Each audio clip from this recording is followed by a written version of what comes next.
خلق الموت والحیات لیبلوکم ایکم احسن عملا. یہی معنی ابتلا کے بھی، ابتلا یبتلی آزمانا.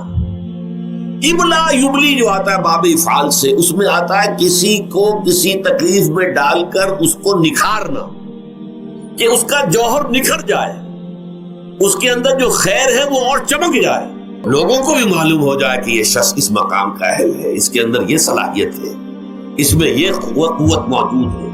تو یہ گویا کہ اہل ایمان کی صلاحیتوں کو نکھارنے کے لیے اور ان کے درجات کی ترقی کے لیے بھی اللہ تعالیٰ دنیا کے اندر یہ مصیبتیں اور امتحانات جو ہیں آزمائش کے حوالے سے افراد پر بھی اجتماعی طور پر بھی لاتا ہے.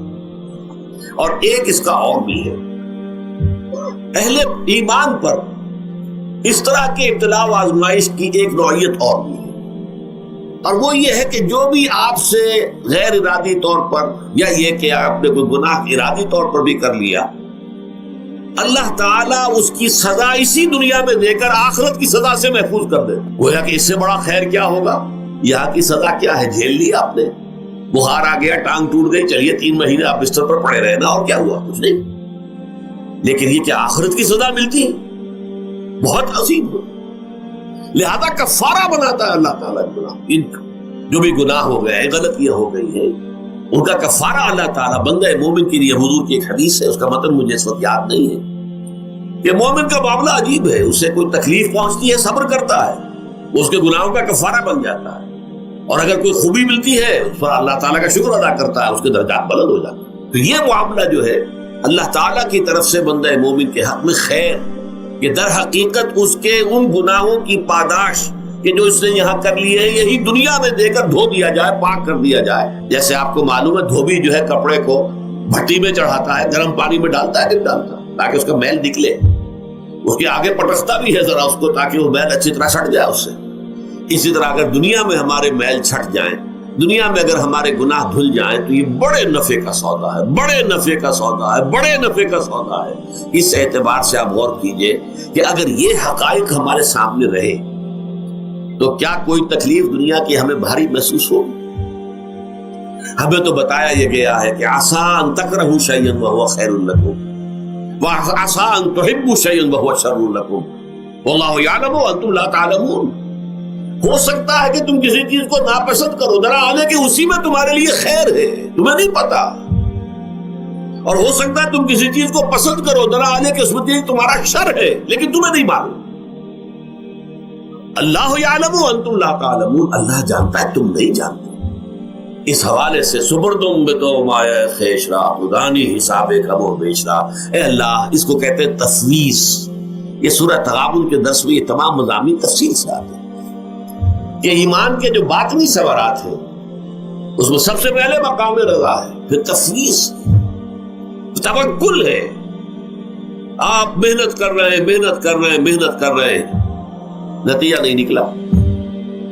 ایک نتیجہ یہ نکلے، ایک بچے نے بہت محنت کی، دن رات کام کیا، فیل ہو گیا امتحان میں. اب صدمے سے کمر ٹوٹ سکتی ہے اس کی، لیکن نہیں، ہو سکتا ہے کہ اللہ تعالیٰ نے اسی میں میرے لیے خیر رکھی.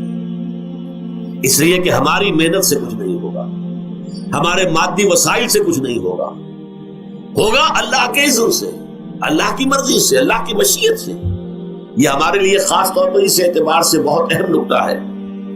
ہم سب راہ حق کے مسافر ہیں، اپنے اپنے بس پڑتے محنت کر رہے ہیں، وقت بھی صرف کر رہے ہیں، مال بھی صرف کر رہے ہیں، محنت کر رہے ہیں، مشقت کر رہے ہیں. لیکن فرض کیجئے جیسا کہ ہے، پھر واقع فرض کیا کیجئے، وہ تو واقع سامنے کی بات ہے، نتائج نکلتے نظر نہیں آ رہے، قدم نہیں بڑھ رہے، ہماری طرف لوگوں کا رجوع عام نہیں ہے. ٹھیک ہے، اس پر قطعاً بدل ہونے کی بات نہیں، یہ اللہ تعالیٰ کی مشیت میں ہوگا، جب وہ چاہے گا تب ہوگا. ہمارا کام یہ کہ اپنا فرض ادا کیے چلے جائیں بس، اور نتیجے سے بالکل ذہن کو اپنے منقطع کر لیں، ذہن کا کوئی تعلق آپ کے نتیجے کے ساتھ نہ رہے. یہ جب تک کیفیت ہماری نہیں ہوگی، ہم اس راہ پر استقامت اور مدام اس پر محنت اور جد و جہد کرنا جو ہے وہ ہمارے لیے ممکن نہیں رہے. اس کے لیے میں اگر آپ کے سامنے رکھوں معاملہ کہ حضور صلی اللہ علیہ وسلم کے جو پہلے 10 برس ہیں، جب سے آپ کو آغاز ہوا ہے وحی کا، اس کے بعد سے پہلے 10 برس دن رات کی محنت، شدید مشقت، یہاں تک کہ اللہ بھی روک رہا ہے نبی آپ اپنے آپ کو ہلاک کر لیں گے، لعلک باخع نفسک الا یکونوا مؤمنین، کیا آپ اپنے آپ کو اس صدمے میں ہلاک کر لیں گے؟ یہ ایمان نہیں لا رہے، اس قدر صدمہ۔ لیکن اس کے ساتھ یہ ہے، یہ نہیں ہے کہ نتیجہ نہیں نکل رہا تو کام چھوڑ کے بیٹھ جائے، نہیں، معاذ اللہ معاذ اللہ۔ نتیجہ نہ نکلے تو حضرت نوح علیہ السلام کی عمر بھی اگر حضور کی ہوتی 950 برس بھی حضور دعوت دیتے تھے، آپ کا کام تھا، آپ کا فرض تھا۔ حضرت نوح علیہ السلام بھی تو آخر اللہ کے ایک بندے تھے، اللہ کے رسول تھے، 950 برس تک دعوت دی۔ فلبث فیہم 1000 سنۃ الا 50 عاما، یہ تو ہم مانتے ہی نا، اگر قرآن کے اندر نص قطعی صریح الفاظ نہ ہوتے کہ 950 برس تک رہے، ورنہ یہ بات سمجھ سے باہر آتا رہے۔ عام طور پر معلوم ہوتا ہے کہ اس دور میں ابھی عمر زیادہ تھی لوگ۔ بہرحال جو میں نے عرض کیا تھا کہ دکھ جس سے انسان متاثر ہوتا ہے، اس کی ایک قسم وہ ہے کہ جو ہمارے ارادہ اور اختیار سے باہر، اللہ کی مشیت سے، اللہ کے اذن سے، اللہ کی مرضی سے آتا ہے۔ اس کے لیے ہمارا کام صرف برداشت ہے۔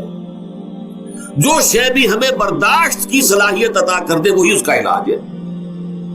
جیسے آپ کو معلوم ہے کہ بخار بہت تیز چڑھا ہوا ہے، اس کی دوا نہیں ہے اسپرین یا کوئی اور پیراسیٹامول، بخار کی شدت کو کم کر دے، وہ کوئی علاج نہیں ہے۔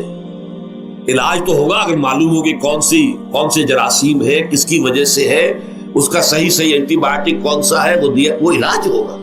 یہ علاج نہیں ہے، لیکن اس کی شدت کی کمی اور اس کے اندر جو احساس ہے جھیل جانے کا، وہ انسان کے لیے آسان ہو جاتا ہے۔ یہی مضمون آیا ہے سورہ حدید میں بھی، ما اصاب من مصیبت فی الارض ولا فی انفسکم، یہاں کھول دیا اس مضمون کو۔ میں نے عرض کیا تھا نا کہ یہ آفت سماوی بڑے پیمانے پر بھی ہو سکتی ہے، زمین میں یعنی زلزلہ آ گیا، فلڈ آ گیا، طوفان آ گیا، ولا فی انفسکم، خاص تمہاری جان میں، تمہیں بخار ہو گیا، تمہیں ٹی بی لگ گئی، تمہیں کوئی اور بیماری آ گئی، تمہیں کینسر ہو گیا، معاذ اللہ معاذ اللہ، ہوتا ہے، آخر ہوتا ہے، دنیا میں انسانی زندگی کے ساتھ یہ ساری چیزیں لگی ہوئی ہیں۔ لیکن یہ چیزیں ما اصاب من مصیبت فی الارض ولا فی انفسکم، نہیں پڑتی تم پر کوئی پڑنے والی کوئی مصیبت، کوئی تکلیف، نہ پوری زمین میں بڑے پیمانے پر، نہ تمہاری جانوں میں انفرادی سطح پر، الا فی کتاب من قبل ان نبرأھا، مگر یہ کہ وہ تو ایک کتاب میں، کتاب اللہ کے علم کی کتاب، ام الکتاب، اس میں پہلے سے درج موجود ہے۔ یہ الٹ اپ نہیں ہو گیا، یہ اچانک نہیں ہو گیا۔ آپ اچانک سمجھتے ہیں کہ صاحب میں تو جا رہا تھا، اچانک ٹرک نے آ کے مجھے دھکا مار دیا۔ اچانک کوئی شے یہاں نہیں ہوتی، اس کائنات میں پتہ تک نہیں ہلتا جب تک کہ اس نے رب نہ ہو۔ اچانک کا کیا سوال؟ در حقیقت جو ہوتا ہے وہ اللہ تعالیٰ کے علم میں پہلے سے ہے، علم کامل، ما کان وما یکون، جو کچھ ہوا ہے، جو کچھ ہوگا، مستقبل، ماضی، کل کا کل، آنے واحد میں اللہ کے علم میں موجود ہے۔ لہذا یہاں اچانک کچھ نہیں ہوتا، جو بھی آیا ہے اللہ کے علم سے آیا، اور یہ پہلے سے اللہ کے علم کے اندر موجود تھا، لکھا ہوا تھا، الا فی کتاب من قبل ان نبرأھا ان ذلک علی اللہ یسیر۔ یہ تمہیں تو مشکل نظر آئے گا لیکن اللہ پر بڑا آسان ہے، اللہ کا علم کامل، ما کانا ما یکون کو آگی ہے۔ لیکن لا تاسوا علی ما فاتکم، تاکہ تم افسوس نہ کیا کرو ان چیزوں پر جو تم سے چھوٹ جائیں، جاتی رہے، چھن جائیں۔ کوئی موقع تھا ہاتھ سے نکل گیا، کوئی دولت تھی اس پر ڈاکہ پڑ گیا، کوئی اور مصیبت ہے وہ آ گئی، کوئی عزیز فوت ہو گیا، اکلوتا بیٹا تھا فوت ہو گیا، وغیرہ وغیرہ۔ ما فاتکم، فات سے ہی فوتیدگی ہے نا، جو شے بھی نکل جائے، چلی جائے، ہاتھ سے جاتی رہے، چاہے وہ کوئی آپ کا عزیز تھا جو فوت ہو گیا تو آپ کے ہاتھ سے نکل گیا، یا کوئی مال تھا جو آپ کے قبضے سے نکل گیا، ڈاکہ پڑ گیا، چوری ہو گئی، نقصان ہو گیا کاروبار میں بہت بڑا، اس پر افسوس نہ کیا کرو۔ اگر افسوس کرو گے تو اس کا مطلب کیا ہوگا کہ تمہیں اللہ پر اعتماد نہیں ہے، یا تم سمجھتے ہو کہ اللہ کے سوا بھی کوئی ہے جو یہ کام کر سکتا۔ کائنات میں تو ایک ہی کی مرضی چلتی ہے، وہ ہے اللہ۔ لہذا اگرچہ وہ کسی کے ذریعے سے تکلیف آپ کو پہنچی ہے، کسی نے آپ کو پتھر مارا ہے، وہ پتھر ہو سکتا ہے آپ کو نہ لگتا، لگ گیا ہے تو اللہ کے فیصلے سے لگا ہے، اس کا باپ بھی نہیں پتھر مار سکتا آپ کو اگر اللہ کا اذن نہ ہو. لہذا آپ پتھر مارنے والے کو بھی مجرم سمجھیے، ٹھیک ہے، اس سے بھی قصاص لینے کا آپ کو حق ہے، لیکن یہ جان لیجئے کہ جو آیا ہے پتھر وہ اذن رب سے آیا. اب ظاہر بات ہے کہ اگر یہ کیفیت ہوگی تو غصہ اتنا نہیں ہوگا اس شخص پر کہ جس نے یہ کام کیا ہے، بلکہ ہو سکتا ہے آدمی مسکرا کے رہ جائے. جیسے کہ وہ میں واقعہ سناتا رہا ہوں اپنے دروس میں کہ ایک درویش میرے ساتھ بھی جا رہا تھا، جو رب کرے سو ہو، جو رب کرے سو ہو، جو رب کرے سو ہو. کسی شخص نے پتھر اٹھا کر دے مارا، اس کے سر پہ لگ گیا کہ اس نے پیچھے پلٹ کر دیکھا کس نے مارا.